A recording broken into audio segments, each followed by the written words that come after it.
Ayan, nagluto ako ng pansit sinabaw.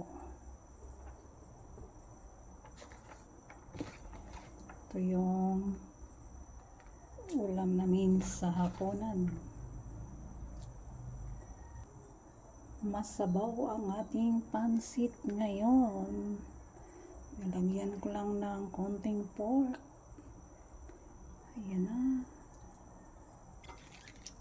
Ayan, nilagyan ko ng repolyo. Ayan. Malapit nang maluluto ang ating pansit sinabaw.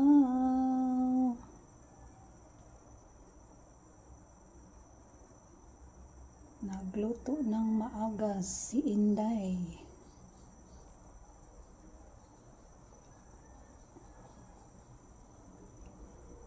Ayan, ang sarap. Gustong gusto talaga ng mga anak ko ang ulam may sabaw. Gusto nila may sabaw. Ayan. Hanggang dito na lang ang video. Thanks for watching. Bye!